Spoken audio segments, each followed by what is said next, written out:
పోతామని చెప్పేసి ఆయన చెప్తున్నటువంటి పరిస్థితి. సో గ్రాఫులు తేల్చుకోవాలంటే ఐక్యరాజ్య సమితి కాదు అసెంబ్లీకి పోవాలి అనేది కూడా కృష్ణాంజనేయులు గారు చెప్తూ ఉన్న పరిస్థితి. ఏమంటారు సుజాత గారు చిన్నపరెడ్డి గారి వ్యాఖ్యలను ఎలా తీసుకోవచ్చు?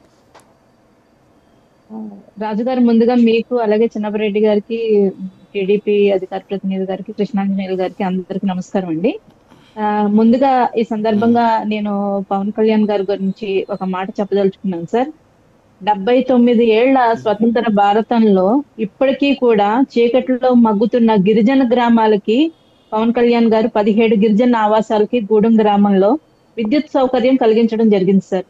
15 రోజుల్లో కేవలం అక్కడ విద్యుత్ లైన్లు స్తంభాలు వేయడమే కాకుండా సోలార్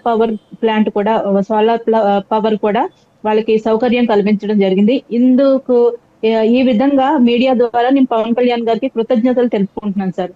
ఎందుకంటే ఇన్ని రోజులకు కూడా చీకట్లో మగ్గుతున్న వాళ్ళందరి జీవితాల్లో వెలుగులు ప్రసాదించారు.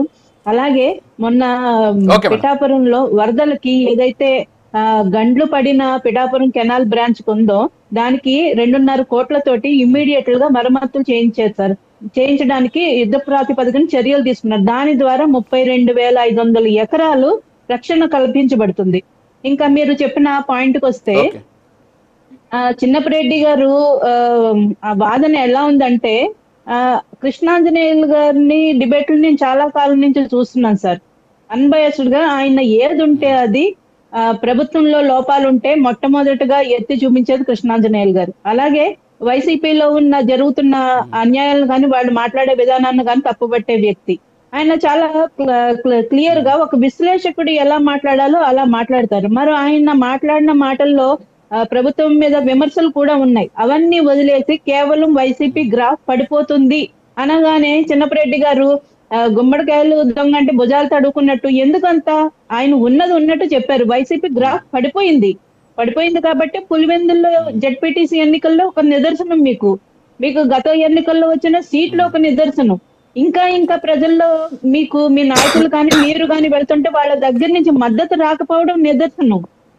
నిన్న మొన్న చూసాం జగన్మోహన్ రెడ్డి గారు తుఫాను బాధితులను పరామర్శించడానికి ఎలా వచ్చారండి? డీజేలు పెట్టుకుని జేజేలు పలుకుతూ బాణాసంచా కాల్చుకుంటూ. ఇంకొక వ్యక్తి అంటారు అంగరంగ వైభవంగా జగన్మోహన్ రెడ్డి గారు పరామర్శ యాత్ర జరిగింది. అంగరంగ వైభవంగా జరగడం ఏంటండి సార్? అక్కడ ఏమైనా మంచి జరిగిందా? బాధ్యతను పరామర్శించడానికి వెళ్తున్నారు కానీ మీరు బల ప్రదర్శన చేస్తున్నారు. ఈ విధమైన మీరు వ్యక్తిత్వం, ఈ విధమైన చర్యలే ఏదైనా గ్రాఫ్ పడిపోతుంది ప్రజల్లో. మీరు ఇంకా ఇలాగే నా టైంలో నన్ను మాట్లాడినివ్వండి చిన్నపరెడ్డి గారు, నా టైంలో నన్ను మాట్లాడినివ్వండి. మీరు ఇంకా ఇలాగే చూసుకుని పిల్లి పాలు తాగుతున్నట్టు ఇలాగే ఉండండి. మాకు కావాల్సింది ఇదే. మీరు ఇలా గుడ్డిగానే ఉండండి. ఇంకా మీకు పడిపోయి ఒక్క సీటుకి పరిమితం అయ్యే వరకు కూడా ఉండండి. అంటే మీ మంచి కోసం ఒకరు మంచి మాట చెప్తే మీ పార్టీని పునరుద్ధరించుకోండి, ప్రజల తరఫున మాట్లాడండి. లేదంటే మీ ప్రజల్లో చులకన అయిపోతారు అని ఒక పెద్ద ఆయనకు ఒక సలహా ఇస్తే దాన్ని కూడా మీరు విశ్లేషకుడు కాదు, మీరు టీడీపీ తరఫున మాట్లాడతారు, జనసేన తరఫున మాట్లాడతారు. ఏమండి అసలు మాట్లాడడానికి మనకు కొంచెం శాంక్టిటీ ఉండాలండి. మన మాటలు ప్రజలు వింటున్నారు, వాళ్ళు తిట్టుకుంటారు. ఈ విధంగా మాట్లాడకూడదని కొంచెం కూడా మీ పార్టీ నుంచి, మీ నాయకుడి నుంచి అది లేదు కాబట్టి మీ తర్వాత వచ్చే మీ ప్రతినిధులు కూడా అలాగే మాట్లాడతారా? ఆయన ఒక విశ్లేషకుడుగా ఒక సలహా ఇచ్చారండి, పార్టీ గ్రాఫ్ ప్రజల్లో పడిపోతుంది సరిదిద్దుకోండి అని. అంతేగాని మేము కూడా కూటమి ప్రతినిధులుగా మేము కూడా ఏ రోజు కూడా జగన్మోహన్ రెడ్డి గారు 11 సీట్లకు పరిమితం అయ్యారని హేళన చేస్తూ మాట్లాడలేదండి. అన్ని పార్టీలు ఉండాలి, అందరూ ప్రజల మంచి కోసం పనిచేయాలి, ప్రజల తరఫున మీరు మాట్లాడండి. వాళ్ళకి ఏమైనా తక్కువైతే మీరు మీ గళం వినిపించండి, అసెంబ్లీకి రండి, మీకు గౌరవం ఇస్తాం. ఎంత మర్యాదగా చెప్పేవాళ్ళు ఎవరు ఉంటారండి? మీరు గతంలో అసెంబ్లీలో చేసిన వెకిలి చేస్తున్న అందరూ చూసాం కదా. అందుకు కాదా ప్రజలు మిమ్మల్ని దించింది? అందుకు కాదా ప్రజలు అసహ్యించుకున్నది? అందుకు కాదా మీ గ్రాఫ్ పడిపోయింది? మీరు ఏదైనా సరిదిద్దుకున్నారా? ఇప్పటికి కూడా డిబేట్ లో కూడా ఇటువంటి పిచ్చి మాటలు మాట్లాడతారా? ఇలా మాట్లాడితే ప్రజల్లో ఇంకా చులకన అయిపోరండి. సార్ ఇంకొక విషయం, ఐక్యరాజ్య సమితికి పంపించారు. ఐక్యరాజ్య సమితికి వెళ్ళంగానే మా క్లీన్ చిట్ వచ్చేస్తున్నట్టు కాదండి. గుర్తుపెట్టుకోండి, ఈ దేశంలో చట్టాలు న్యాయస్థానాలు ఎలా ఉంటాయంటే ముఖ్యమంత్రులుగా పనిచేసిన వాళ్ళని పదవీ కాలంలో ఉండగానే జైల్లో పెట్టిన పరిస్థితి. అంటే వాళ్ళు చేసిన తప్పులు నిరూపితమైతే జైల్లోకి వెళ్ళారు. అలాగే మరి జగన్మోహన్ రెడ్డి గారు 16 నెలలు జైల్లో ఉన్న వ్యక్తిని కూడా తీసుకుని వచ్చి మళ్ళీ ముఖ్యమంత్రిని చేశారు. అటు ఉంది ఇటు ఉంది సార్. ఐక్యరాజ్య సమితికి వెళ్ళిపోగానే ఆయన క్లీన్ చిట్ వచ్చేసినట్టు కాదండి. కేంద్ర ప్రభుత్వం ప్రతి ఒక్కటి లెక్కలు వేసుకుని కూర్చుని నిరూపితం అయిన తర్వాత మాత్రం వాళ్ళు ఖచ్చితంగా వాళ్ళ మీద చర్యలు తీసుకుంటారు సార్. నిరూపితం కాకముందు వాళ్ళని అదేదో మేము అణిచివేతలు కక్ష సాధింపులు చర్యలు రండి ఎన్డీఏ గవర్నమెంట్ ఆయన మీద కేసులు ఉన్నాయి కాబట్టి మేము మా కూటమి ప్రభుత్వంలో లేడు, ఆయన ప్రతిపక్షంలో ఉన్నాడు కాబట్టి ఆయన అన్నిట్లోని దూరం పెట్టేయాలి, ఆయన ఎక్కడికి రానివ్వకూడదు అనే కక్ష సాధింపు చర్యలు ఈ ప్రభుత్వం తీసుకోవట్లేదు కాబట్టి మీ ఆటలు సాగుతున్నాయి. ఇదేదో మేము సచ్చీనుడు అని చెప్పేసి మీరు నిరూపించుకుంటున్నారు. ఐక్యరాజ్య సమితికి వెళ్తే సర్టిఫికేట్ వచ్చేసేటండి. ఏం మాట్లాడతారు sir? Okay okay madam, okay ఒక్క నిమిషం. కృష్ణాంజనేయులు గారు ఇప్పుడు ఫీల్ అయితే మేము చేయగలిగేదే లేదు. అది సినిమా షూటింగ్ కాదు. ఐక్యరాజ్య పోవటం అంటే సినిమా షూటింగ్ కాదమ్మా. అవునవును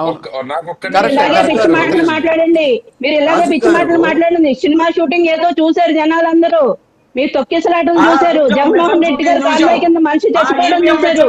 ఏ సినిమా షూటింగ్ అందరికీ తెలుసండి. సినిమా షూటింగ్ అని పిచ్చి పిచ్చి మాటలు మాట్లాడకండి. మేము మాట్లాడాలంటే చాలా ఉంటాయి. దయచేసి మీరు సరిగా మాట్లాడాలి, నోరు అదుపులో పెట్టుకుని మాట్లాడాలి.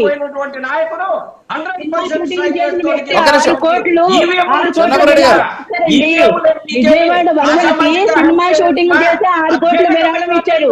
జనాలు డబ్బులు దెబ్బతిన్న వ్యక్తి కోటి రూపాయలు అని చెప్పి అడ్డపోయాడు. ఏం మాట్లాడుతున్నారండి? మాట్లాడే పద్ధతి ఉండాలండి. సినిమా షూటింగ్ చేస్తే డబ్బులు ఇచ్చారు పవన్ కళ్యాణ్ గారు. మీ గవర్నమెంట్ చేతకాని గవర్నమెంట్ కౌలు రైతులను వదిలేస్తే 3000 మంది రైతులకి సినిమా షూటింగ్ చేసే డబ్బులు ఇచ్చారు పవన్ కళ్యాణ్ గారు. అది గుర్తుందా మీకు? ప్రభుత్వంలో ఉండి మీరు కౌలు రైతులను ఆదుకోలేదు. 30 కోట్లు డబ్బులు ఇచ్చారండి. ఒక నిమిషం మేడం, చిన్నమరెడ్డి గారు